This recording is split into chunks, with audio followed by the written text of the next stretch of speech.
Hello students, in the previous part of this chapter we have read about the different types of changes. Now let's discuss about the importance of the changes. Yes, these changes are very important in our daily life. Like if the milk is not converted into curd, how can we eat that, right? If the melting of the wax will not get, how can the candle get burned, right? Folding of the paper and folding of the object, molding of the object give different shapes and to the production of many objects. Like so these changes are very important in our life, right? From studying all this, we have observed that most of the changes dependent on heating and cooling, right? So heating and cooling affect the object in different ways. So what are the ways? On heating, the material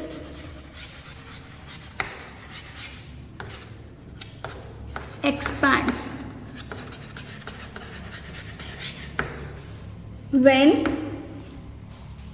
any of the material get heated, the components of that material get expanded, just like melting of ice. When the ice is heated into a pan, that expand and convert it into water, right? When you heat a plastic material, that also expand and melt it into the liquid form, right?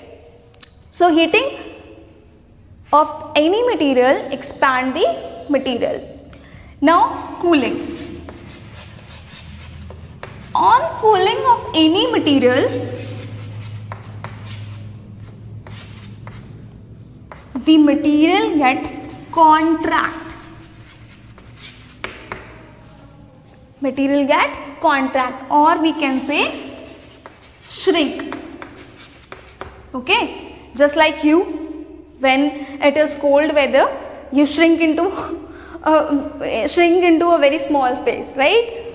So same happens with the material. When the material of any object is cooled, then they get shrink. Okay, and if you feel hot, you expand and need more space to get into the environment.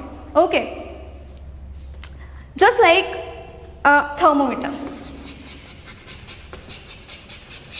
Have you seen thermometer? Clinical thermometer. So if we talk about the thermometer has mercury. When it is put into the mouth, the mercury of the thermometer get heated and expand into the capillary of the thermometer, and when it is cooled down, then that mercury get into the bulb. Okay, so this is also an example of heating and cooling effect of the material. Now let's discuss about the difference between reversible and irreversible changes. So as we know the properties of reversible and irreversible changes, we can draw a difference between reversible and irreversible changes. Okay, so these changes can be undone. Okay, irreversible, these changes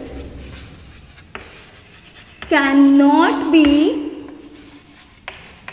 undone. Okay, next is reversible changes are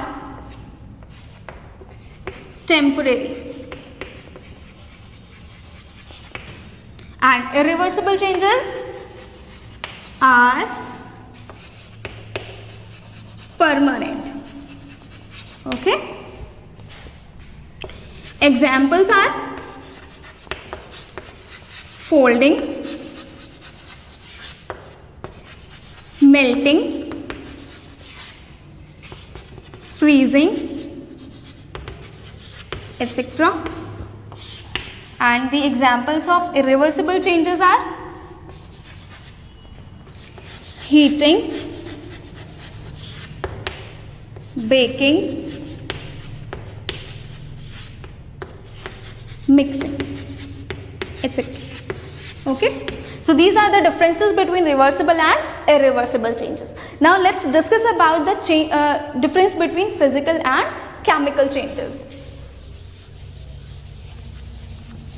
So we know about the properties of physical and chemical changes, so we can make the difference between physical and chemical changes also.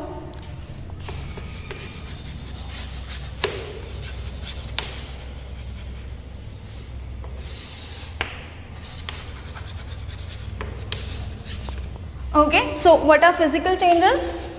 Only physical state of material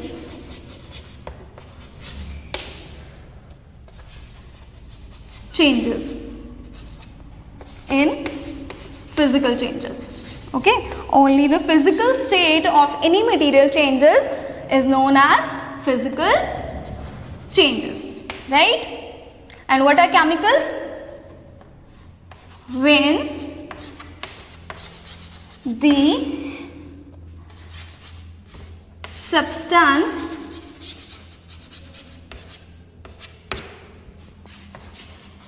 changes chemically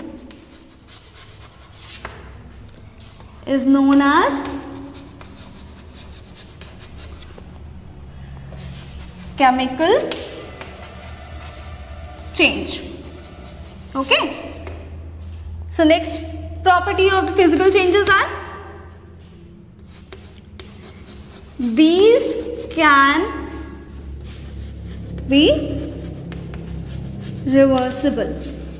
Okay, physical changes can be reversible, and chemical changes, these cannot be reversible. Okay, the third property of physical changes is new substance, sorry, no new substance, here no, okay, no new substance is formed. In physical changes, there is no new substances formed, and in chemical change, new substance is formed. In chemical changes, the substance, new substance can be formed. Now, fourth is examples. Examples of the physical changes are folding, melting, freezing, etc. And the example of chemical changes, burning,